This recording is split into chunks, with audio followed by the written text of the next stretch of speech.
Good morning students. जैसे हमने कल पढ़ा था ट्रांजिशन मेटल, इसमें फर्स्ट ट्रांजिशन सीरीज में ओके सो हमने उसमें पढ़ा था कि what is D block. D block होती क्या है।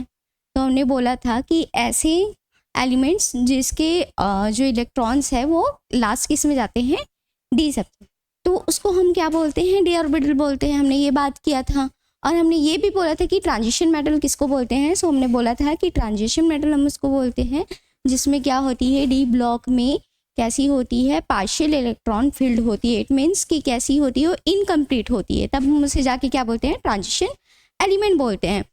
बट मैंने ये भी बोला कि ग्रुप नंबर 12, क्या ग्रुप नंबर 12 जिंक, कैडमियम और मरकरी वाली जो ग्रुप है वो कैसी है, शूडो एलिमेंट्स है। क्यों, रीज़न हमने इसलिए बोला कि वो क्या है कि वो डी ब्लॉक के एलिमेंट्स तो हैं, उन्हें डी ब्लॉक में तो रखा गया है, प्लेस किया गया है, बट वो कैसी है, वो ट्रांजिशन क्या शो नहीं करती है। रीज़न क्या है इसका, क्योंकि उसके जो लास्ट इलेक्ट्रॉन है जो वो डी ऑर्बिटल में आउटर शेल में जो हमने क्या किया, इलेक्ट्रॉन फिल किया, वो कैसी है, वो पूरी तरीके से फिल्ड है, मतलब क्या है, फुल फिल्ड है। सो हमने बात किया था कि ट्रांजिशन सीरीज हम उसको बोलते हैं जिसके डी ऑर्बिटल कैसे होती है, इनकम्प्लीट होते हैं, ठीक है। बट इसमें कैसी थी, वो पूरी कंप्लीट थी, जिसके रीजन से हमने उसे क्या बोला कि वो ट्रांजिशन एलिमेंट्स नहीं है। डी ब्लॉक एलिमेंट्स तो है बट ट्रांजिशन एलिमेंट्स नहीं है। ये सारी चीज़ें हमने क्या किया था, रीड किया था। हमने उसकी कैरेक्टरिस्टिक की बात की थी, क्लासिफिकेशन की बात किया था। क्लासिफिकेशन में हमने क्या बात किया था कि थर्ड सीरीज में, मतलब ग्रुप नंबर कितने में, 4 में, group number 4, 5, sorry period number 4, period number 5, 6 और 7, ठीक है। ये 4 पीरियड्स जो हैं वो किसके होते हैं, डी ब्लॉक एलिमेंट्स के हैं। तो हमने बात किया था 3D सीरीज, ठीक है। किसकी बात की थी हमने, 3D सीरीज, 4th पीरियड किसकी,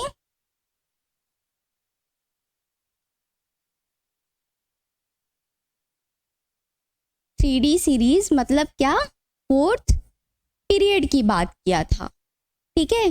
4th पीरियड में हमने क्या बोला था कि वो 4th पीरियड में क्या है आता है, ये बात किया था। 4th पीरियड में हमने बोला था स्कैंडियम, स्कैंडियम का कितना होता है एटॉमिक स्ट्रक्चर, 20।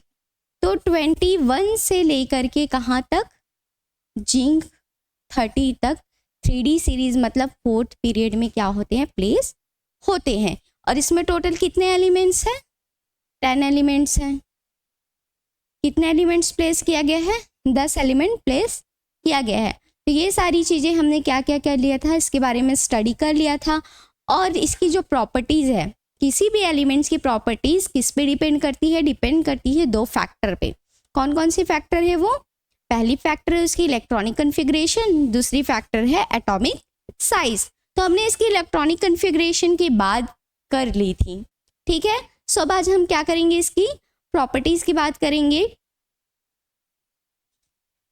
क्या करेंगे आज हम, इसकी बात करेंगे properties of first transition series. क्या बात करेंगे, properties of first transition series.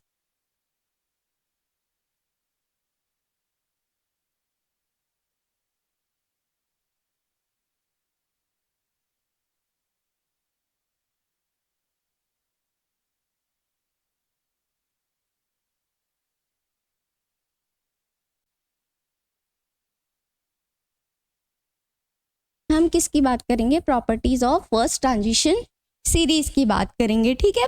तो properties of first transition series में हम पहले क्या बात करेंगे, इलेक्ट्रॉनिक कन्फिग्रेशन की। किसकी बात करेंगे, इलेक्ट्रॉनिक कन्फिग्रेशन की।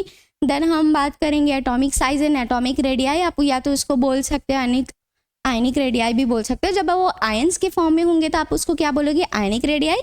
बट वो न्यूट्रल होगी तो हम क्या बोलेंगे उसे, एटॉमिक रेडियाई। सो हम पहले बात करते हैं किसकी, इलेक्ट्रॉनिक कन्फिग्रेशन की।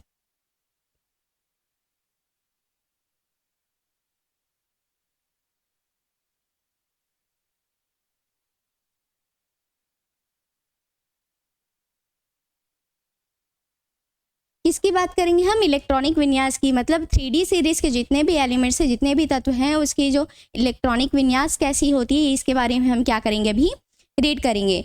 सो मैं आपको बता देती हूँ कि इसकी इलेक्ट्रॉनिक कन्फिग्रेशन कैसी होती है। क्या है ये,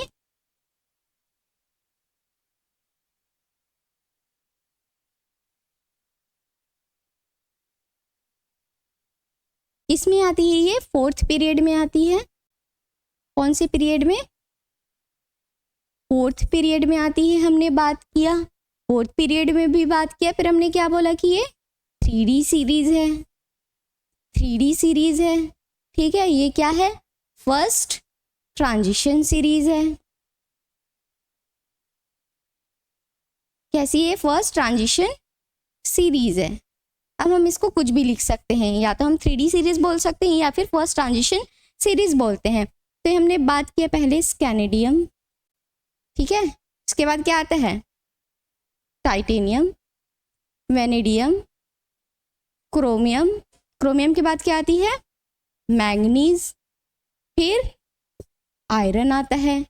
आयरन के बाद क्या आता है? कोबाल्ट। कोबाल्ट के बाद आती है निकल। निकल के बाद आती है कॉपर। देन लास्ट आती है जिंक। ठीक है, इतने की बात कर लिया था। तो हम क्या बात करेंगे? पहले इसकी इलेक्ट्रॉनिक कॉन्फ़िगरेशन की बात करेंगे। किसकी बात करेंगे हम? इलेक्ट्रॉनिक कॉन्फ़िगरेशन की।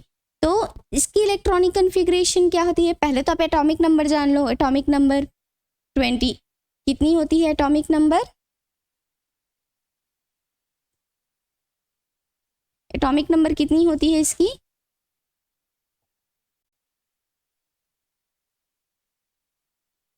21, 22, 23, 24, 25, 26, 27, 28, 29 एंड 30।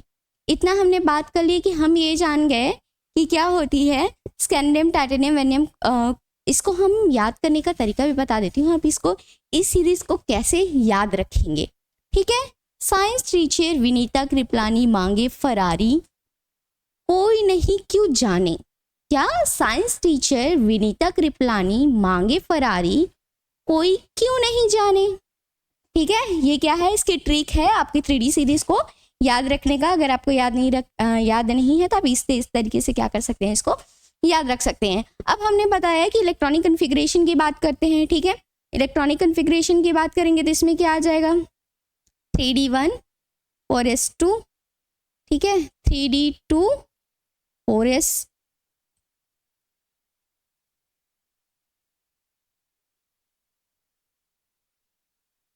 ठीक है। तो हम क्या बात करेंगे पहले? अब मैं इसको मिटा देती हूँ, एक एक का मैं बता देती हूँ। तो पहले मैं इसको लास्ट का ही बता देती हूँ आपके लिए। 4s2, 3D1, 4s2, 3D2। Last सब सेल की ना वैलेंस, जो वैलेंस सेल की मैं लास्ट ऑर्बिटल की बात कर रही हूँ कि इसमें इतने इतने इलेक्ट्रॉन्स फिल होते हैं। वेनेडियम का है 4s2, 3D3, इसका है 4s1, 3D5, इसकी है 4s2, 3D5, 4s2, 3D6, 4s2, 3D7, 4s2, 3D8,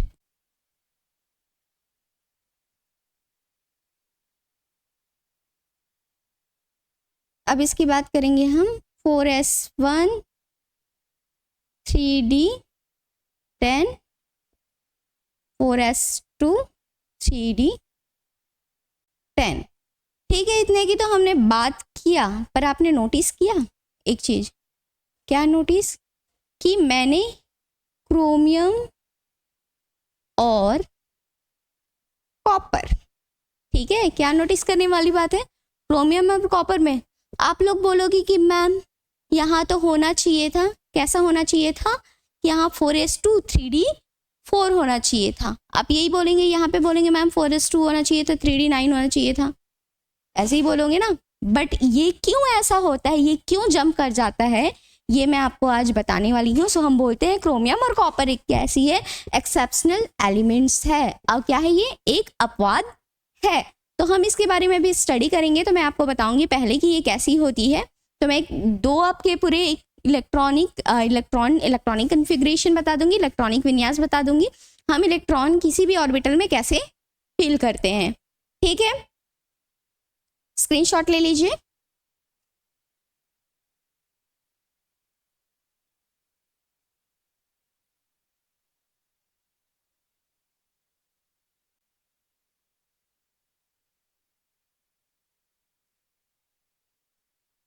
ठीक है, इतना हो गया।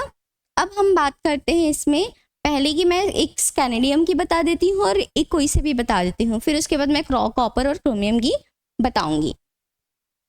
तो पहला क्या है हमारा,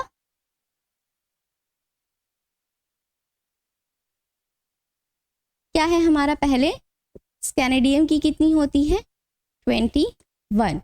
तो हम इलेक्ट्रॉनिक कन्फिग्रेशन कैसी होती है इसकी, 1s2 2s2 2p6 3s2 3p6, फिर उसके बाद 4s2 और 3d1। ठीक है, 4s2 और 3d1। तो हम यहाँ से लेकर यहाँ तक इसको शॉर्ट कर सकते हैं। देखो 2 2 4 4 6 10 10 और 2 12 12 और 6 18। ठीक है, कितना आ जा रहा है, 18। अब 18 किसका इलेक्ट्रॉनिक 18 किसका एटॉमिक नंबर है, तो 18 एटॉमिक नंबर है ऑर्गेनिक नोबल गैस है आर्गन, जिसकी ये क्या है, एटॉमिक नंबर है। ठीक है, तो हम इसको लिख सकते हैं इन शॉर्ट में। इन शॉर्ट में हम क्या लिख सकते हैं इसको,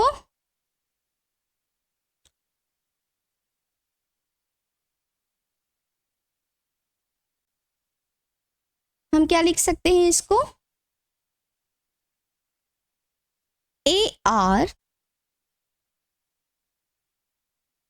4s2 3d1।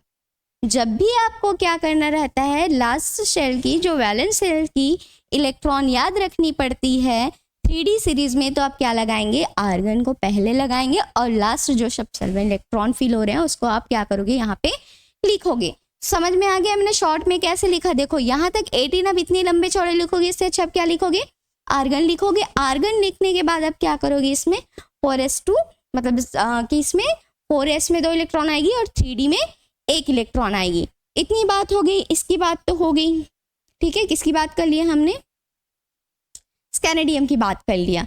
अब मैं बात करती हूँ, एक और आपको बता देती हूँ, किसकी, मैग्नीज की बता देती हूँ। ठीक है, देखो कोई से भी मैं बता देती हूँ, आयरन मैग्नीज किसी का भी, चलो मैं बता देती हूँ आपको मैग्नीज का। मैग्नीज का एटॉमिक नंबर मतलब परमाणु संख्या मैग्नीज का कितना होता है, कितना होता है, 25। कितना होता है, 25 होता है। तो अगर हम इसकी इलेक्ट्रॉनिक विन्यास लिखेंगे तो क्या हो जाएगा, 1s2 2s2 2p6 3s2 3p6। ठीक है, 3p6 हो गया। अब क्या हो जाएगा, 4s2 18 हो गया, 19 20 20 3d5। ठीक है, 4s2 3d5। फिर वही बात कर लेते हैं हम, यहाँ से कितनी हो रही है टोटल, 18 और 18 किसका है, आर्गन का है। तो हम शॉर्ट में कैसे लिख सकते हैं, इसे कैसे लिख सकते हैं, AR 4s2 3d5। ठीक है, इतना समझ में आ गया। ऐसे ही अब बाकी के जो एलिमेंट्स है, बाकी जो तत्व है, titanium vanadium chromium manganese iron cobalt nickel copper zinc, आप इसमें से किसी को भी आप बना के देख सकते हैं, ये आपके काम आएगा। आपको आना चाहिए इसकी इलेक्ट्रॉनिक विन्यास निकालना और कैसे इलेक्ट्रॉन फील करते हैं ये। ठीक है, चलो स्क्रीनशॉट ले लो।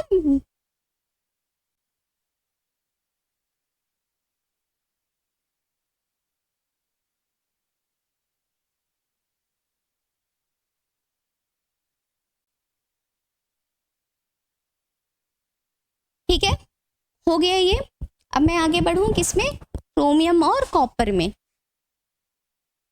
किसमें बढ़ूं मैं, क्रोमियम और कॉपर की बात करें। क्रोमियम का एटॉमिक नंबर होती है 24 और इसकी होती है 29। ठीक है, क्रोमियम की होती है 24 और इसकी होती है 29। और हमने बात किया क्या बात किया कि इसके लास्ट ऑर्बिटल में कितने होते हैं 4s1 3d कितने होंगे 5 और इसकी होती है 4s1 3d 10। ठीक है, इतना हमने बात किया था। बट एक्चुअल में इसकी कैसी होनी चाहिए एटॉमिक नंबर? जनरली हम बोलते हैं कि मैम इसकी एटॉमिक नंबर कैसी होनी चाहिए 1s2 2s2 2p6। आप लोग यही बोलते हो ना? चलो पहले मैं ये बता देती हूँ आपको कि मैम सबकी तरह तो इसकी भी होनी चाहिए। कैसी होनी चाहिए 4s2 3d4। यही बोलोगे आप लोग कि कैसी होनी चाहिए मैम 4s2 3d4। बट ये होता है 4s1 3d5। क्यों होता है? स्टेबिलिटी के लिए होती है। क्यों होती है? स्टेबिलिटी के लिए होती है। और ये मैं अभी आपको अच्छे से बताऊंगी। ठीक है, 2p6 3s2 3p6 4s2 और यहाँ होना चाहिए 3d4। ठीक है, किसके बेसिस पे? इस बेसिस पे। ठीक है, आपने बोला कि इस बेसिस पे मैम ऐसा होना चाहिए नॉर्मली जैसे हम रीड करते हैं बाकियों की तरह। बट इसमें क्या होता है देखो, अगर हमने बात किया है पहले ही कि जब ये कैसी होगी कोई सी भी जब ऑर्बिटल सब शेल क्या होगी, जब कोई सब शेल हाफ फिल्ड होगी या फिर कैसी होगी बिल्कुल भी फिल्ड ही नहीं होगी, वैकेंट होगा। क्या? जब कोई सेल वैकेंट मतलब खाली, हाफ फिल्ड मतलब आधा भरा हुआ, और कैसा हो सकता है फुल फिल्ड। ठीक है, कैसी हो सकती है फुल फिल्ड। जब कोई भी जो ऑर्बिटल है या तो वैकेंट रहेगी खाली रहेगी या फिर आधा भरा रहेगा या फिर पूरा भरा रहेगा, इस कंडीशन में उसकी स्टेबिलिटी कैसी होगी? सबसे ज़्यादा होगी। ठीक है, किसी भी सब सेल की स्टेबिलिटी कब ज़्यादा होती है? जब या तो वो खाली रहेगा, जब या आधा भरा हुआ रहेगा या फिर वो पूरा हो रहा। मतलब क्या होगा? कोई वैकेंट होगा, हाफ होगा या फिर फुल फिल्ड होगा। तो ये क्या करेगा? जो क्रोमियम है, ठीक है, वो क्या करेगा? अब इसकी मैं एंड वाली बता देती हूँ इसको।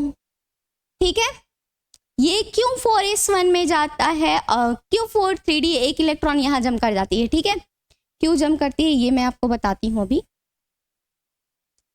ये जम करती है अपनी स्टेबिलिटी के लिए। इसलिए स्टेबिलिटी के लिए। ठीक है, तो यहाँ पे क्या हो जाएगी 4s में। ठीक है, तो क्या होता है यहाँ पे आपका क्या लिखा है मैंने 3d 4s1 और 3d 5। ठीक है, मेन क्या होता है ये होता है। बट हमने बात किया 4s2 और 3d 4 की। ठीक है, अब 4s का जब हम इलेक्ट्रॉनिक कन्फिग्रेशन जब हम ऑर्बिटल में किसी भी फील करते हैं इलेक्ट्रॉन, तो 4s में कितने हैं? 2 इलेक्ट्रॉन हैं।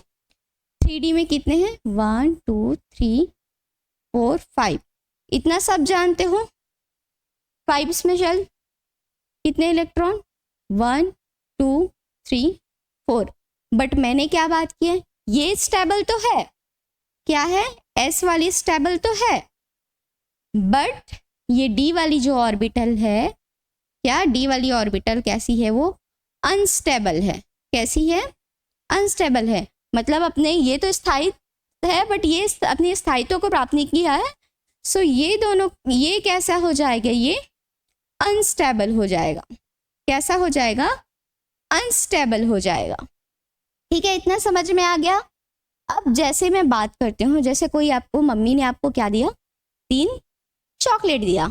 ठीक है, जैसे आप 2 भाई बहन हैं, मम्मी ने एक को 3 चॉकलेट दिया और एक को 1 चॉकलेट दिया।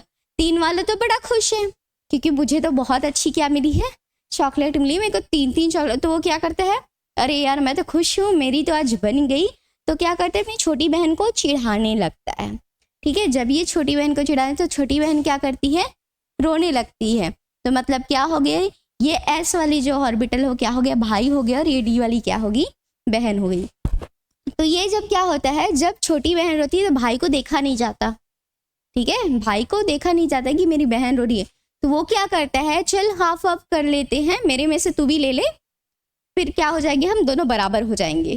कैसे हो जाएंगे, दोनों बराबर हो जाएंगे, फिर हम दोनों को भी रोना नहीं पड़ेगा। तो एक चॉकलेट इसमें दे देते तो दोनों के पास क्या हो जाता है, दो दो हो जाता है, मतलब क्या हो जाएगा, इक्वल इक्वल हो गया दोनों के पास। तो वैसे ही ये क्या करेगा, एक इलेक्ट्रॉन बोलेगा कि अगर मैं एक इलेक्ट्रॉन दे दूंगा तो मैं भी स्टेबल हो जाऊंगा और साथ में तुम भी स्टेबल हो जाओगे। क्या हो जाओगे, मैं भी स्टेबल हो जाऊंगा और तुम भी स्टेबल हो जाओगे।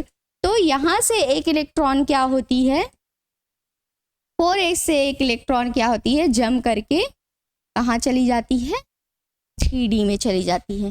ठीक है, तब इसका इलेक्ट्रॉनिक कन्फिग्रेशन जब हम बनाएंगे तो कैसा हो जाता है, ये 4s1 3d5 क्या हो जाता है, 4s1 हो जाती है, 3d5 हो जाती है। तब हम इसको लिखते हैं,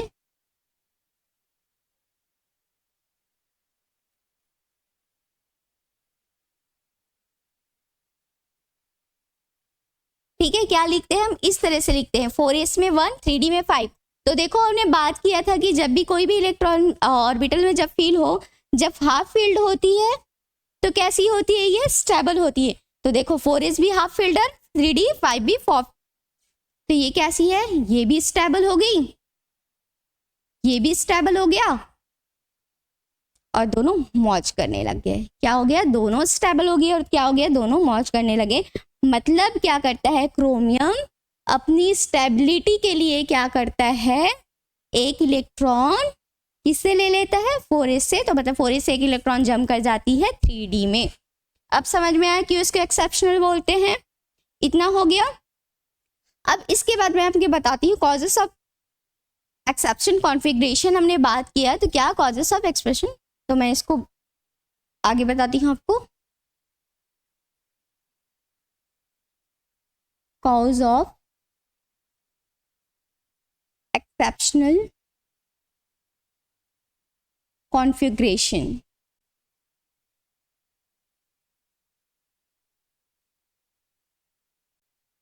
जिसकी बात कर रहे हैं, कॉज ऑफ एक्सेप्शनल कॉन्फ़िगरेशन। अब क्यों होता है, ठीक है, ये अपवाद वाली जो विन्यास होती है वो क्यों होती है, वो चीज़ अभी मैं बता रही थी।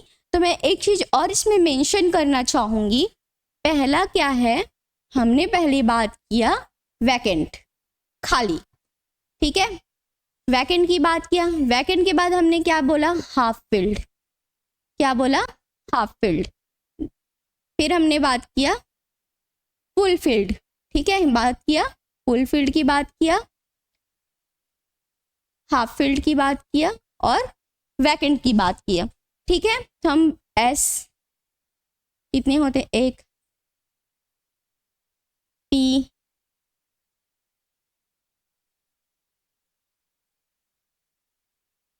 डी,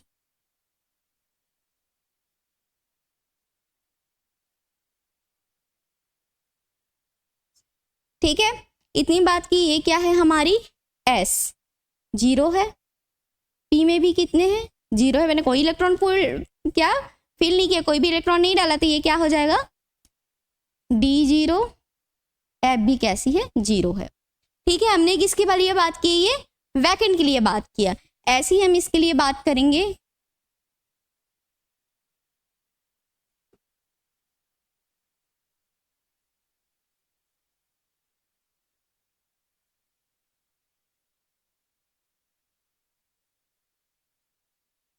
ठीक है, देखो 1 1 2 3 1 2 3 4 5 1 2 3 4 5 6 7, ठीक है, ये क्या है हमारा, S1 P3 D5 और ये क्या है, F7।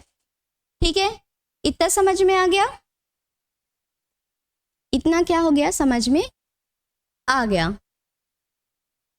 अब हम किसकी बात करेंगे इसमें, एस पे अभी फुल फील्ड की बात कर लेते हैं। ठीक है, फुल फील्ड में 2 इलेक्ट्रॉन हो गया, 1 2 3 1 2 3 4 5 6 1 2 3 4 5 1 2 3 4 5 6 7 8 9 और 10। 1 2 3 4 5 6 7 2 2 ज़ा 4 6 8 10 12 और 14। ठीक है, तो हमने क्या लिखा, S2 P6 D10 और F क्या हो जाएगी यहाँ पे 14। क्या हो जाएगी F 14। समझ में आ गया। हमने बात किया कि S में कितने इलेक्ट्रॉन हो सकते हैं, मैक्सिमम 2 इलेक्ट्रॉन। ठीक है, D में 10 इलेक्ट्रॉन, P में 6 इलेक्ट्रॉन और F में 14 इलेक्ट्रॉन आ सकते हैं। तो इसका जस्ट हाफ कितना हो जाएगा, ये लिख लो। तो जब ये होती है, ठीक है, कॉज ऑफ एक्सेप्शन की बता देती हूँ, जब ये होता है तब क्या होता है, ये पूरी तरह से स्टेबल होता है। कैसा होता है ये, इस कंडीशन में कैसी होती है, वो एलिमेंट्स कैसी होती है, स्टेबल होती है। कैसी होती है, स्टेबल होती है। सो सबको ये जानना बहुत जरूरी है। कैसी, ये जानना जरूरी है, सबको पता होता है कि क्या होती है, सेल। सेल से क्या बनता है, सब सेल। क्या बनता है, सब सेल। सब सेल से बनती है ऑर्बिटल। क्या बनता है, ऑर्बिटल्स। और ऑर्बिटल से बनती है, ऑर्बिटल में क्या होती है, इलेक्ट्रॉन। क्या होता है, इलेक्ट्रॉन। इतना सबको आना चाहिए, ये कॉमन है। अब कॉजेस ऑफ एक्सेप्शनल मैं बता ही रही हूँ, तो मैंने पहले क्रोमियम आपको बता दिया है। एक और बतानी है आपको, क्या बताना है एक और आपको, कॉपर। ठीक है, अब देखो आपने बोला कि एक क्वेश्चन आती है कि जो क्रोमियम और कॉपर है, क्या, जो क्रोमियम और कॉपर है वो 3D 4s से इलेक्ट्रॉन जम करके 3D में क्यों चला जाता है, वो 3D5 और 3D10 क्यों हो जाता है। तो रीज़न क्या है, क्या होती है इसकी एनर्जी। 4s और 3D की जो एनर्जी है उसमें ज़्यादा डिफरेंस नहीं होती, जिसकी एनर्जी लेवल में क्या होती है, ज़्यादा डिफरेंस नहीं होती है। तो क्या करता है, 3D से 4s से एक इलेक्ट्रॉन जम करके कहाँ चला जाता है, 3D में चला जाता है। किसके लिए, फॉर दी एक्स्ट्रा स्टेबिलिटी, मतलब ज़्यादा अपनी स्थायित्व को प्राप्त करने के लिए क्या हो जाता है, 4s से एक इलेक्ट्रॉन जम करके 3D में चला जाता है। इसी रीज़न से वो क्या हो जाता है, ये एक हो जाती है 3D5 क्रोमियम और वो हो जाती है 3D10। ठीक है, इतना हमने बात कर लिया, इतना हमने बात कर लिया, इतना समझ में आ गया क्या बोला। और हमने ये भी बात की कि जब भी कोई, ठीक है, क्या, जब भी कोई ऑर्बिटल हाफ फील्ड होगी, ठीक है, फुल फील्ड होगी या फिर वैकेंट होगा, तब उस एलिमेंट्स की जो स्टेबिलिटी है, जो उस ऑर्बिटल की जो स्टेबिलिटी है वो कैसी हो जाएगी, बहुत ज़्यादा हो जाएगी। मतलब वो कैसा हो जाएगा, पूरी तरह से स्टेबल हो जाएगा। ये चीज़ें हमने बात किया। फिर हमने बोला कि जब वो कैसी होगी, हाफ फील्ड और फुल फील्ड होगी, तब उसकी कॉन्फ़िगरेशन कैसी होगी, ज़्यादा प्रोवाइड होगा, ज़्यादा स्टेबिलिटी प्रोवाइड करेगा। तो हमने बोला कि क्या हो जाएगी, जिसके रीज़न से इसकी जो सिमेट्री है, डिस्ट्रीब्यूशन सिमेट्री सब सेल की, वो क्या हो जाएगी, डिस्ट्रीब्यूटरी सिमेट्रिकल हो जाएगी। और सिमेट्रिकल का मतलब होता है कि ये क्यों होता है ऐसा, ऐसा इसलिए होता है क्योंकि क्या करता है, जो सिमेट्री होती है, क्या होता है, जो सिमेट्री होती है, डिस्ट्रीब्यूशन सिमेट्री, वो सिमेट्री क्या करती है, क्या करती है, रिड्यूस द एनर्जी लेवल। क्या करती है, रिड्यूस द एनर्जी लेवल। इसकी एनर्जी लेवल को क्या कर देती है, रिड्यूस करती है। तो हमने बात किया कि क्या करती है, इलेक्ट्रॉन की जो एनर्जी लेवल है, reduce the energy level of electron. ठीक है, इन इलेक्ट्रॉन की एनर्जी लेवल को क्या कर देती है, रिड्यूस कर देती है। जब ये हो जाता है डिस्ट्रीब्यूशन सिमेट्रिकल, तब ये हमने बात कर लिया। ठीक है, देन इसके बाद हमने बात कर ली कि क्या हो जाता है, स्टेबल हो जाता है। तो क्रोमियम का हमें तो समझ में आ गया। अब सेम कॉपर का भी ऐसे ही निकाल लेंगे। ठीक है, क्या करेंगे, कॉपर का निकाल लेंगे। अब हमने बात किया एनर्जी लेवल कैसी कर देती है, ये रिड्यूस कर देती है। तो हम बात करेंगे भी एक्सचेंज एनर्जी की। हमने बोला ना कि 4s से एक इलेक्ट्रॉन किस में चली जाती है, 3d में चली जाती है। तो हमें ये बताना कैसी है, बहुत जरूरी है कि एक्सचेंज एनर्जी क्या होती है। ठीक है, क्या एक्सचेंज एनर्जी होती क्या है, क्या होती है एक्सचेंज एनर्जी, कोई बताएगा क्या होती है एक्सचेंज एनर्जी। ठीक है, सो एक्सचेंज एनर्जी क्या होती है, जब भी कोई डिजेनरेट ऑर्बिटल क्या है, जब भी कोई सबसेल की डिजेनरेट ऑर्बिटल क्या करती है, इलेक्ट्रॉन क्या करने की, इलेक्ट्रॉन डोनेट करने की क्या करता है, या फिर हम बोल सकते हैं कि उसकी क्या होती है, डिजेनरेट ऑर्बिटल में क्या होती है, एक्सचेंज करने की कैसी होती है, टेंडेंसी होती है। टेंडेंसी मतलब उसमें क्षमता होती है एक इलेक्ट्रॉन उसको क्या करने की, शेयर करने की। तब हम उसको क्या बोलते हैं, एक्सचेंज एनर्जी। क्या बोलते हैं, जब भी कोई डिजेनरेट ऑर्बिटल मतलब जिसमें पार्शियल फील्ड हो, हमने बोला डिजेनरेट ऑर्बिटल की बात किया, तब क्या होता है कि वो एक्सचेंज करने की क्या एक्सचेंज करने के एक्सचेंज टेंडेंसी उसमें क्या होती है, प्रेजेंट होती है। तब इसमें प्रेजेंट दो या दो से ज़्यादा वो पेयर ऑफ इलेक्ट्रॉन क्या कर सकता है, शेयर कर सकता है, एक्सचेंज कर सकता है। इसमें सेम स्पिन वाले में, ठीक है, सेम स्पिन प्रेजेंट होती है तब, सेम स्पिन प्रेजेंट होती है तब हमने बात किया। अब मैं क्या बात करूंगी, इसकी एनर्जी लेवल अलग है। ठीक है, मैं बोलूंगी 3p की एनर्जी लेवल अलग है। अब मैं बोलूंगी कि बेटा ये 3d में जंप करा दो। क्या करा दो आप इसे, 3d में, सॉरी क्या करा दो, 3d में जंप करा दो। ठीक है, तो क्या यहाँ से एक इलेक्ट्रॉन यहाँ जंप कर जाएगा क्या, नहीं, क्योंकि दोनों की एनर्जी लेवल कैसी है, बहुत ज़्यादा डिफरेंट है। ठीक है, इसकी एनर्जी लेवल कैसी है, डिफरेंट है। सो हम तब बात करेंगे जब किसी भी ऑर्बिटल सब शेल की एनर्जी लेवल कैसी होगी, सेम होगी। कैसी होगी, सेम होगी। तो ये तो कंजप्शन हम गलत बोल सकते हैं। कैसे बोल सकते हैं, ये कैसा है, ऐसा नहीं हो सकता। ठीक है, ऐसा हो सकता है क्या, नहीं हो सकता। तो हमने बात किया है इसमें, क्या बात किया है हमने ये बात किया कि ऐसा नहीं होता है। बट हमने बात किया कि जैसे क्या है, ये 4s है, ठीक है, और ये 3d है। तो हमने बात किया दोनों के एनर्जी लेवल में इतने डिफरेंसेस नहीं होती है। ठीक है, तो ये क्या करता है, एक इलेक्ट्रॉन जंप करके 3d में चला जाता है सेम स्पिन पे। इतना हमने बात कर ली है। अब सेम स्पिन में हमने बात भी कर लिया। ठीक है, तो क्या हो जाएगा आपका, stability directly proportional to number of exchange pair. क्या हो जाएगी, स्टेबिलिटी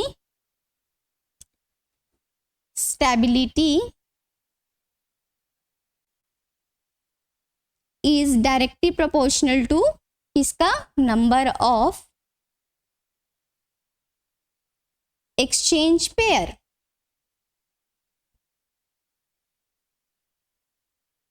ठीक है, जो आपकी स्थायित्व होता है वो किसके समानुपाती होता है, जितने हम क्या बोलते हैं, नंबर ऑफ एक्सचेंज करा रहे हैं इलेक्ट्रॉन। ठीक है, इसके क्या होता है, ये डायरेक्टली प्रोपोर्शनल होता है। इतना हमने बात किया। तब इसका मतलब क्या हो गया कि हमने डायरेक्टली प्रोपोर्शनल बोला। तो जब सेल्स जो सब सेल कैसी होती है, हाफ फील्ड होती है या फिर फुल फील्ड होती है। कैसी, जब हाफ फील्ड होगी या फिर फुल फील्ड होगी तो number of possibility of exchange कैसी होगी, उसमें बढ़ जाएगी। ठीक है, कैसी हो जाएगी, जो एक्सचेंज की जो स्टेबिलिटी है, ठीक है, क्या एक्सचेंज करने की जो एबिलिटी है वो कैसी हो जाएगी, मैक्सिमम हो जाएगी। कब, जब कोई कैसा होगा, हाफ फील्ड और फुल फील्ड सब सेल होगा, तब इसकी स्टेबिलिटी कैसी हो जाएगी, एक्सचेंज कैसी हो जाएगी, मैक्सिमम हो जाएगी। मतलब वो ज़्यादा इलेक्ट्रॉन क्या कर पाएगा, एक्सचेंज कर पाएगा। तो इसकी जब एक्सचेंज स्टेबिलिटी ज़्यादा हो जाए, एक्सचेंज मैक्सिमम हो जाएगा, तो क्या हो जाएगी इसकी स्टेबिलिटी भी कैसी हो जाएगी, स्टेबिलिटी भी कैसी हो जाएगी, मैक्सिमम हो जाएगी। ठीक है, इतना समझ में आ गया। स्टेबिलिटी भी कैसी हो जाएगी इसकी, मैक्सिमम हो जाएगी। तो मैं एक एक्सचेंज वाली बता देती हूँ, लाइक 3D4 में है। ठीक है, किसमें, एक मैं बता देती हूँ 3D4 में, 3D4। ठीक है, अब 3D4 बात किया हमने, 1 2 3 4 5। ठीक है, 3D में कितने ऑर्बिटल हैं, 1 इलेक्ट्रॉन, 2 इलेक्ट्रॉन, 3 और 4। ठीक है, इतना होता है, ये सब जानते हैं। तो नंबर 1 इलेक्ट्रॉन के लिए मैं बताती हूँ, किसके, इस इलेक्ट्रॉन की बात करती हूँ, किसकी, इसकी बात करते हैं। ठीक है, तो ये क्या करेगा, 1 2, ये जो इलेक्ट्रॉन है वो क्या करेगा, किससे शेयर करेगा, 1 2 3। ठीक है, ये इससे करेगा। ठीक है, किससे करेगा ये,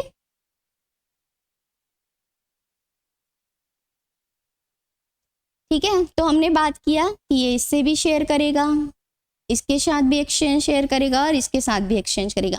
तो नंबर ऑफ एक्सचेंज कितना हो जाएगा यहाँ पे, नंबर ऑफ एक्सचेंज कितना हो जाएगा यहाँ पे,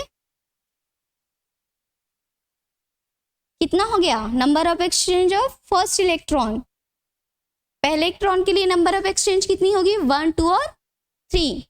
तो क्या हो जाएगा यहाँ पे 3। ठीक है, नंबर ऑफ एक्सचेंज इलेक्ट्रॉन कितनी होगी यहाँ पे, 3 हो गई, किसके लिए, फर्स्ट इलेक्ट्रॉन के लिए। और ऐसे ही मैं बात करूं सेकेंड इलेक्ट्रॉन के लिए। ठीक है, किसकी बात करूं मैं, सेकेंड इलेक्ट्रॉन के लिए, इसी में ही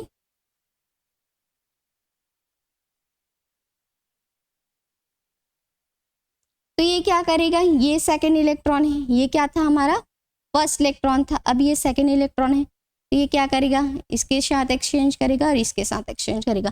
तो कितना है ये, number of exchange second electron. ठीक है, सेकेंड इलेक्ट्रॉन की बात करें तो कितनी एक्सचेंज हो रही है यहाँ पे, 1 और 2, कितना हो रहा है 2।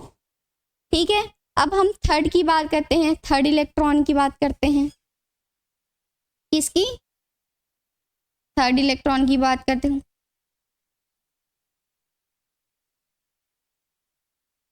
ये क्या है हमारी थर्ड इलेक्ट्रॉन है, तो ये क्या करेगा, इससे एक्सचेंज करेगा। तो नंबर ऑफ एक्सचेंज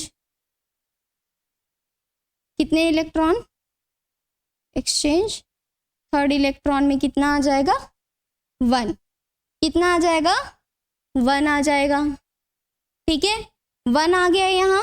तो देख लो total number of exchange, total number of exchange in 3D4 में कितना हो जाएगा, 3 + 2 + 1, कितना 3 + 2 + 1, तो टोटल कितना हो गया 6। ठीक है, इसके लिए हो गया। वही एग्जाम्पल हम क्या कर लेते हैं, 3D5 की बात कर लेते हैं। ठीक है, 6 बोला, यहीं पे हम क्या कर लेंगे, 3D5 की बात कर लेंगे। ठीक है, 3D5 में इलेक्ट्रॉन कैसे होते हैं, फिल करना है आपको, 4 और 5, 1 2 3 4 5। ठीक है, अब हम फर्स्ट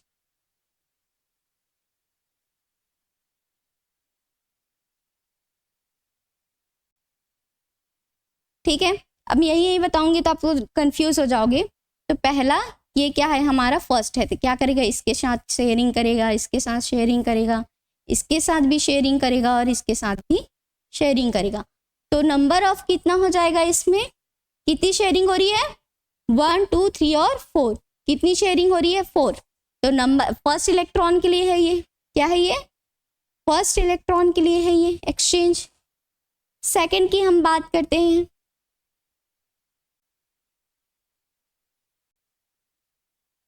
ठीक है, सेकंड की हम बात करते हैं, ये क्या है हमारा सेकंड है, तो ये क्या करेगा, इससे शेयरिंग करेगा, इससे शेयरिंग करेगा और इससे शेयरिंग करेगा। ठीक है, देखो एनर्जी लेवल सेम है, स्पिन भी कैसी है, सेम है। तो ये क्या करेगा, 1 2 और 3, कितनी शेयरिंग हो रही है यहाँ पे, 3 शेयरिंग हो रही है। कितने इलेक्ट्रॉन के लिए, सेकेंड इलेक्ट्रॉन के लिए।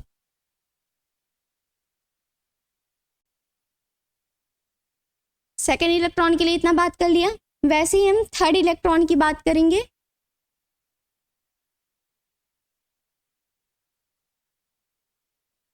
किसकी बात करेंगे, थर्ड की बात करेंगे। 1 ये क्या है, हमारा थर्ड इलेक्ट्रॉन है। 1 2, कितनी sharing, 2।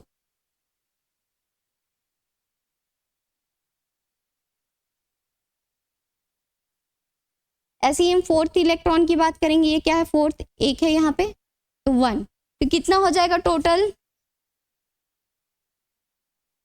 Total number of exchange in 3d5, कितनी, 3d5, कितना हो जाएगा, 4 + 3 + 2 + 1, कितना हो जाएगा, 4 + 3 + 4 3 2 1, कितना होगा, 10। कितना हो गया, टोटल कितना हो गया, 10।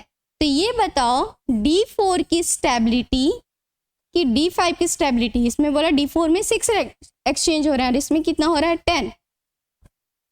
तो आप ये बताओ कि किसकी स्टेबिलिटी ज्यादा होगी, D4 की कि D5 की। ऑफ कोर्स किसकी होगी, D5 की। हमने बोला कि जो एक्सचेंज जिसकी क्या होगी, एक्सचेंज पेयर ज्यादा होगी, मैक्सिमम होगी, उसकी स्टेबिलिटी उतनी ज्यादा होगी।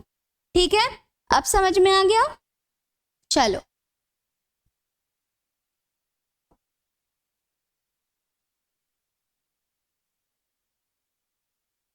ठीक है, इतना समझ में आ गया।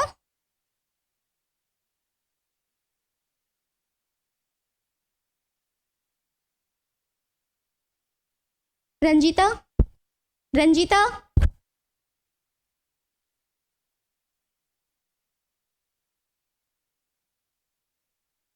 सॉरी वो हैंग हो गया था अभी, 1 मिनट पॉज कर देंगे क्या,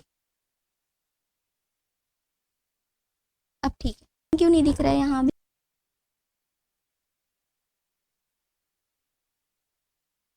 हो गया स्टार्ट। सो बोल सकते हैं D5 ऑर्बिटल कैसी है, मोर स्टेबल देन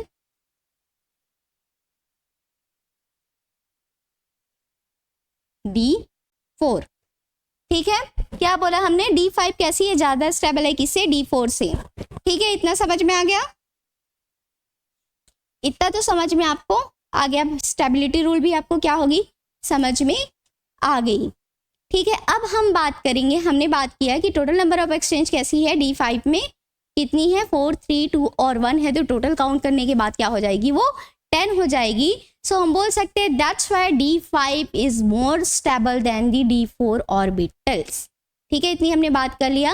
अब हम प्रॉपर्टीज में जाएंगे। सेकेंड इसकी प्रॉपर्टी क्या हो जाएगी,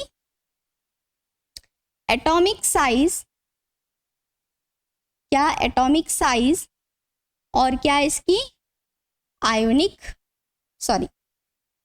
एटॉमिक साइज और एटॉमिक रेडियाई, क्या क्या, एटॉमिक रेडियाई। ठीक है, मतलब क्या, परमाणु का जो आकार है और क्या हमारी जो परमाणु की जो त्रिज्या है, वो इसके बारे में हम अभी स्टडी करेंगे। ठीक है, कैसी होती है। तो हमने बात किया है, हम जनरली जानते हैं, हम इसकी 2 फेजेस में बात करेंगे। पहले हम किसके बात करेंगे, अलोंग द पीरियड बात करेंगे, और सेकंड हम बात करेंगे along the group.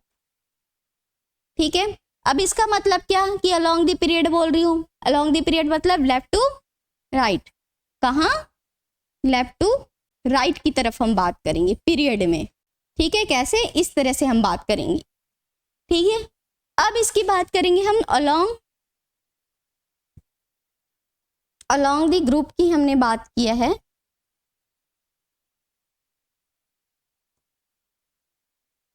Along the group, तो अलोंग द ग्रुप का मतलब क्या हो जाएगा, हमारा जो ग्रुप है मतलब क्या हो जाएगा, अप टू डाउन, मतलब क्या हो जाएगा, टॉप टू दी बॉटम, क्या हो जाएगा, टॉप टू बॉटम, मतलब क्या हो जाएंगे हम, ऊपर से ऐसे नीचे की तरफ आएंगे, ठीक है। इतना तो आप जनरली कैसे पढ़ते थे, जनरली कैसे पढ़ते थे कि जब लेफ्ट टू राइट जाते हैं तब उसकी जो एटॉमिक कैसी होती है, अप टू साइज कैसी हो जाती है, डिक्रीज हो जाती है। साइज कैसी हो जाती है, देखो लेफ्ट टू राइट जाने पे साइज कैसी हो जाती है, डिक्रीज हो जाती है, ठीक है। साइज कैसी हो जाती है, डिक्रीज हो जाती है। But bottom, up to bottom आने में कैसी हो जाती है, इसकी साइज इंक्रीज हो जाती है, साइज इंक्रीज हो जाती है। इसका मतलब क्या, आप ईएनसी सुने हो, ईएनसी, ठीक है, क्या क्या सुने हो, ईएनसी सुने हो क्या आप लोग। ईएनसी क्या होती है, इफेक्टिव न्यूक्लियर चार्ज होती है, और एक होती है हमारी एसई, ठीक है, एक क्या होती है हमारी एसई। अब देखो इफेक्टिव न्यूक्लियर चार्ज को हम जेड इफेक्ट भी बोलते हैं, क्या बोलते हैं, जेड इफेक्ट, और इसको क्या है अपनी हमारी शील्डिंग इफेक्ट और स्क्रीनिंग इफेक्ट। जब क्या हो जाएगी आपकी शील्डिंग इफेक्ट, कैसी हो जाएगी, जब आपकी शील्डिंग इफेक्ट ज़्यादा हो जाएगा, ठीक है, जब आपकी शील्डिंग इफेक्ट ज़्यादा हो जाएगा और आपकी जो जेड इफेक्ट कैसी हो जाएगी, कम हो जाएगी, तब साइज कैसी हो जाएगी, इंक्रीज हो जाएगी। तो यहाँ पे क्या हो जाएगा, ये ग्रेटर देन हो जाएगा, क्या हो जाएगा, shielding effect is greater than, किससे, किससे हो जाएगी हमारी, ईएनसी, ठीक है। यहाँ पे क्या हो जाएगी, ये हमारी ईएनसी कैसी हो जाएगी, ज़्यादा हो जाएगी, कैसी हो जाएगी हमारी ईएनसी, ज़्यादा हो जाएगी, ईएनसी इज ग्रेटर देन। तो समझ में आ गया, इतना इतना तो हमने जनरली बात कर लिया कि ऐसे ऐसे होने से ऐसा ऐसा होता है, ठीक है। तो हम पीरियड में चले 3D सीरीज में इसकी बात करने के लिए। तो हमने बात किया स्कैंडियम की, हम बात करते हैं, इसकी बात करेंगे, पहले ही है हमारी स्कैंडियम, 21 है ये, ठीक है। लास्ट में कितने इलेक्ट्रॉन आते हैं,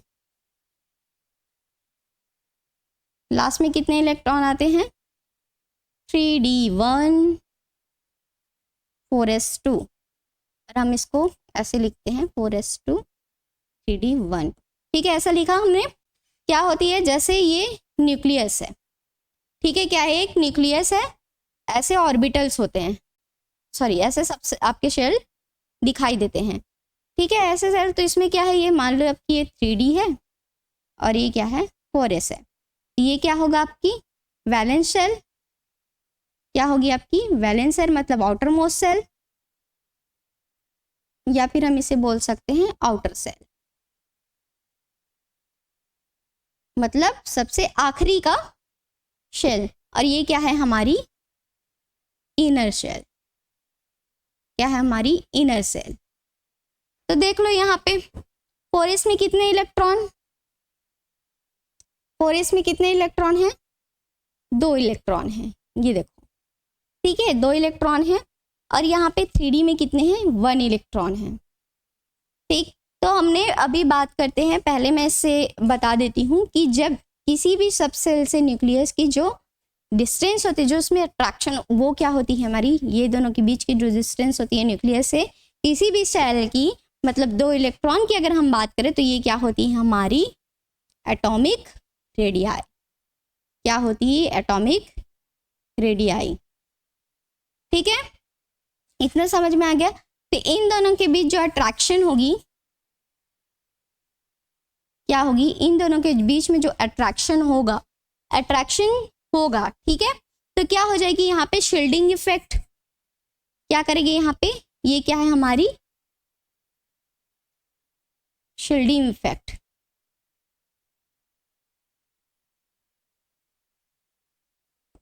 और ये क्या है हमारा जेड इफेक्ट। जेड इफेक्ट मतलब हमारा क्या, न्यूक्लियर, क्या बात करेंगे हम इसकी, nuclear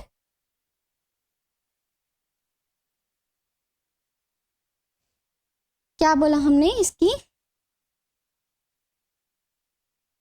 nuclear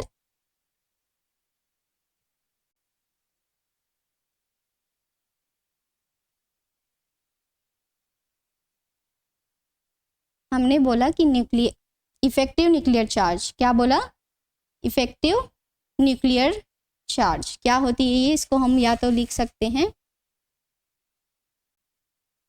effective nuclear charge. ठीक है, इतना समझ में आ गया effective nuclear charge.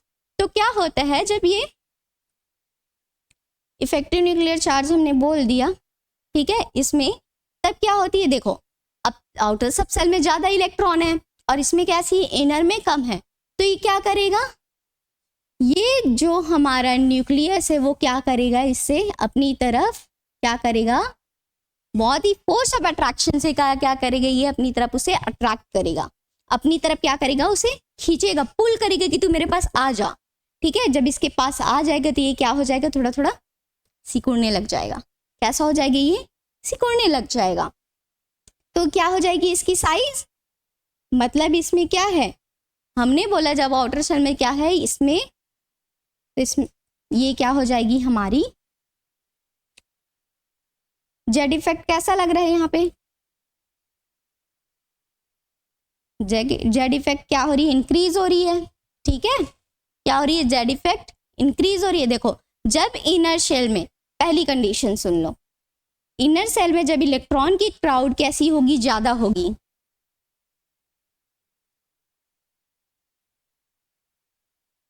Inner cell में मतलब जब ज्यादा क्या होगा, भीड़ होगा इलेक्ट्रॉन का। तो देखो यहाँ पे इनर सेल में कितने, एक है। इनर सेल में क्राउड कैसी होगी, जब ज्यादा होगा तो शील्डिंग इफेक्ट कैसी होगी, तब शील्डिंग इफेक्ट कैसी होगी, ज्यादा होगी। ठीक है, शील्डिंग इफेक्ट ज्यादा होगी, जिसके रीजन से जेड इफेक्ट कैसा होगा, डिक्रीज होगा। अब जेड इफेक्ट डिक्रीज होगा तो क्या हो जाएगी यहाँ पे साइज,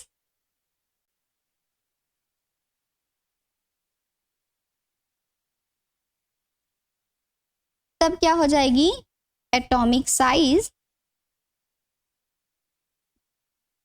एंड एटॉमिक रेडियाई कैसी हो जाएगी, इंक्रीज हो जाएगी। कैसी हो जाएगी, इंक्रीज हो जाएगी, बढ़ जाएगी। ठीक है, इतना समझ में आ गया। ये कैसी है, हमारी पहली कंडीशन है। सेकंड कंडीशन मैं इस साइड बता देती हूँ आपकी सेकंड कंडीशन। सेकंड कंडीशन जब सेकंड कंडीशन में हम बोलेंगे जब क्या हो जाएगी,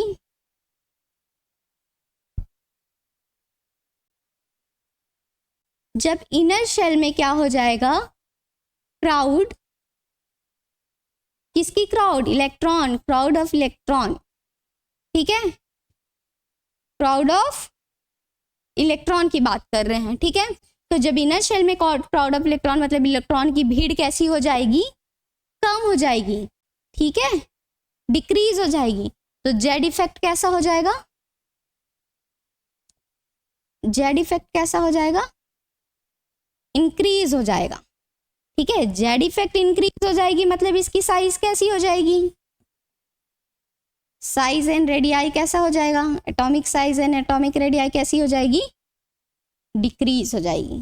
कैसी हो जाएगी, डिक्रीज हो जाएगी। अब समझ में आ गया, ये चीज समझ में आ गया शील्डिंग इफेक्ट क्या होती है। जब क्या होता है इन दोनों के बीच होता है, तो जब क्या होता है इनर शेल में जब ज़्यादा इलेक्ट्रॉन होता है तो पहले ही किसी को न्यूक्लियस की तरह थोड़ी ना जम करने देगा, देगा क्या? नहीं, वो क्या करेगा, पहले उसे रिपेल करने की कोशिश करेगा। क्या करेगा, तुम वापस जाओ, मैं तुम्हें अंदर नहीं आने दूंगा। क्या बोलेगा, तुम वापस जाओ, मैं तुम्हें अंदर आने नहीं दूंगा। बट क्या हो जाता है इसमें, जब इनर शेल में कम इलेक्ट्रॉन हो जाते हैं, इलेक्ट्रॉन की भीड़ कम हो जाती है, तब क्या करती है, जब आउटर शेल में इलेक्ट्रॉन ज़्यादा हो जाते हैं, ये क्या करता है, ये न्यूक्लियर जो न्यूक्लियस होती है वो क्या करती है, अपनी तरफ उसको खींचते जाता है, खींचते जाता है, खींचते जाता है। तो खींचने की रीजन से क्या हो जाएगा, जैसे ये कैसा है हमारे इस तरह से एक बॉक्स है, ठीक है। अब बॉक्स मान लो, जब हम इसको पुश कर देंगे प्लास्टिक की बॉक्स है, पुश करेंगे तो क्या सी हो जाएगी, ये इतनी हो जाएगी। जब इसे जैसे मैग्नेट होती है ना, मैग्नेट क्या करता है, इसी को अट्रैक्ट करता है, तो क्या हो जाता है, धीरे धीरे आके चिपक जाती है। ऐसे इसमें भी होता है, ठीक है, जिसके रीजन से क्या हो जाएगी, एटॉमिक साइज और रेडियाई कैसी होगी, डिक्रीज होगी। और जब इनर शेल में क्या हो जाएगी, क्राउड, इलेक्ट्रॉन की क्राउड ज्यादा होगी, तब क्या होगी, शील्डिंग इफेक्ट बढ़ जाएगा। अपने से वो क्या करने के, ज्यादा रिपेल करेगा, तो ज्यादा रिपेल करेगा तो इसका मतलब क्या हो जाएगा, साइज और जो एटॉमिक रेडियाई है वो कैसी हो जाएगी, इंक्रीज हो जाएगी। इतना समझ में आ गया, ठीक है, आ गया क्या, इतना समझ में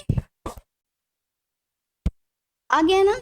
अब यहीं पे हम कॉपर वॉपर की बात करते हैं, तो मैं एक एग्जांपल दे दूंगी आपकी कॉपर की, इसके एग्जांपल दे दूंगी मैं एक कॉपर की।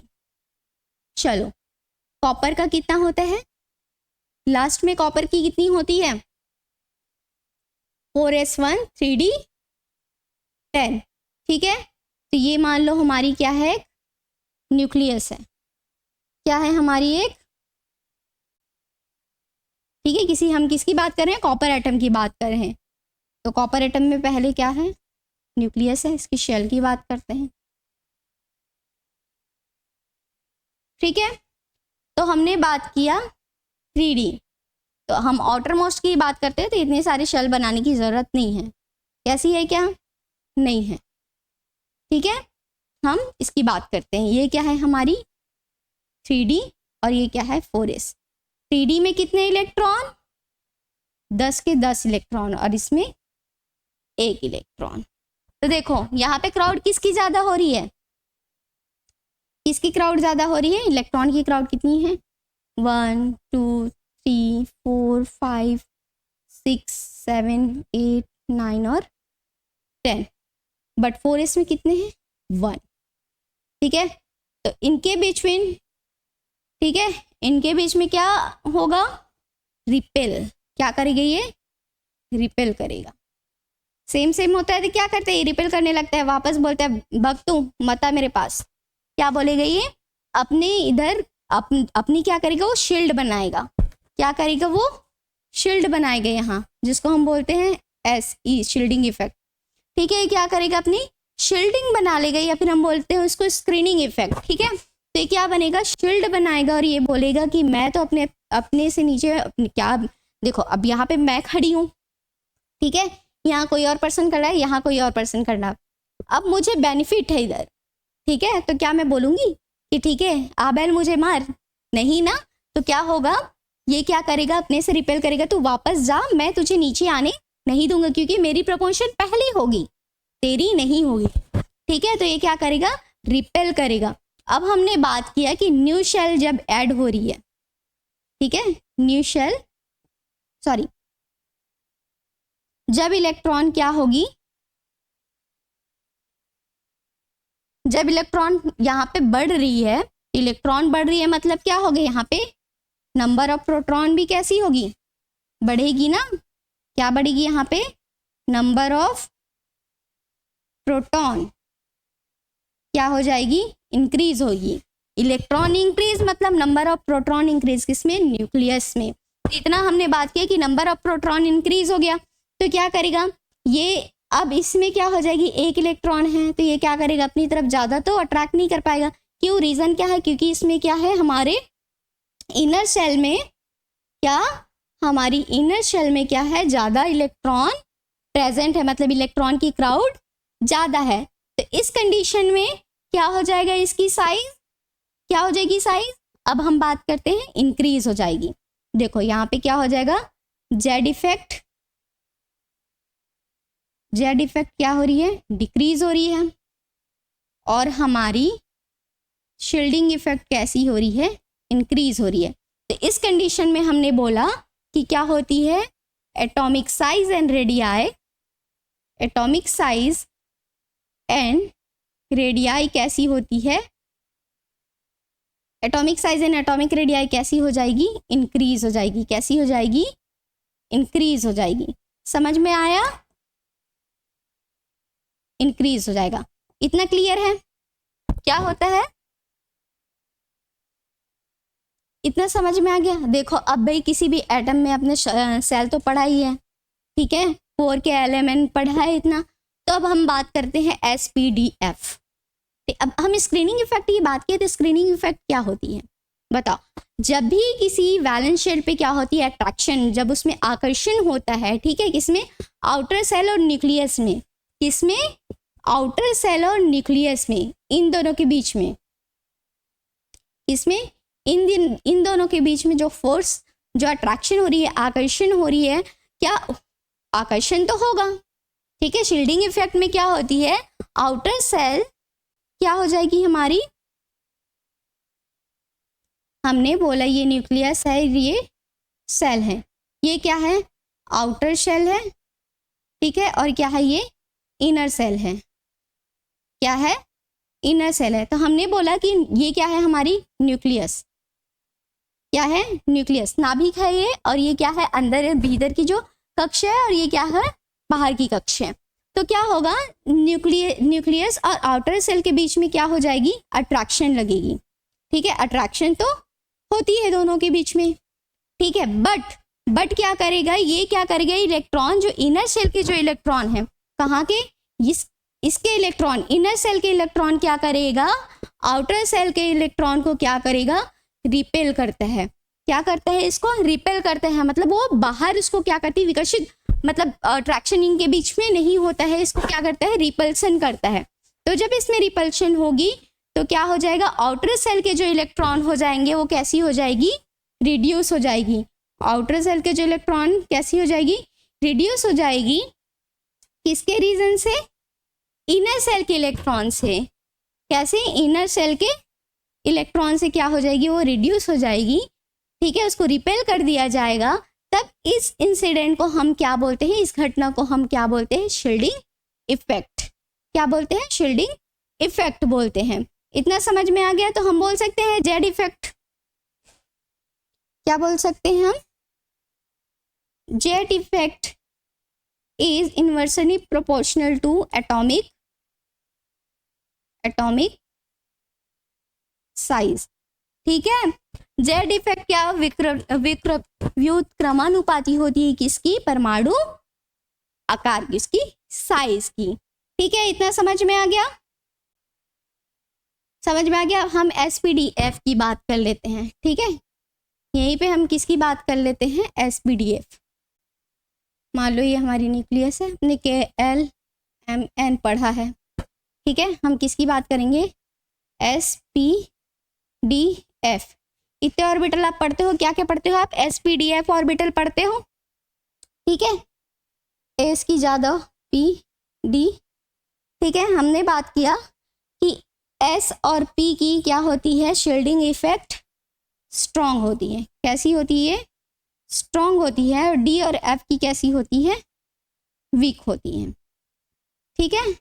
कैसे हमने बोला, SP की कैसी होती है, और उसकी, देखो कोई से भी हम S की बात करते हैं तो S में क्या होती है, इनर्शियल होते हैं। S में कितने आते हैं, 2 ही इलेक्ट्रॉन आ सकते हैं। P में 6 होता है। तो उनके एनर्जी में क्या होती है, इतनी ज़्यादा डिफरेंसेस नहीं होती है। तो हम इसलिए बोलते हैं कि कैसी ये स्ट्रॉन्ग है और ये दोनों कैसी है, वीक है। जैसे नंबर ऑफ जैसे न्यू सेल क्या होगी, इंक्रीज होगी, ठीक है, न्यू सेल क्या हो रही है, इंक्रीज होगी।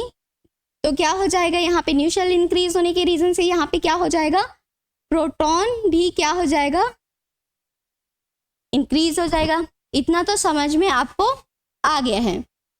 अब हम क्या करेंगे, टॉप दी बॉटम की बात करेंगे, ठीक है, टॉप टू दी बॉटम।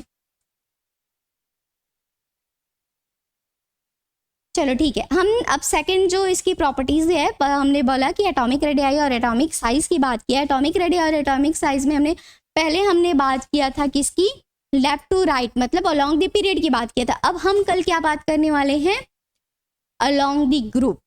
किसकी बात करेंगे, अलोंग द ग्रुप बात करेंगे। तो यही आज की हम लेक्चर खत्म करते हैं। Thank you.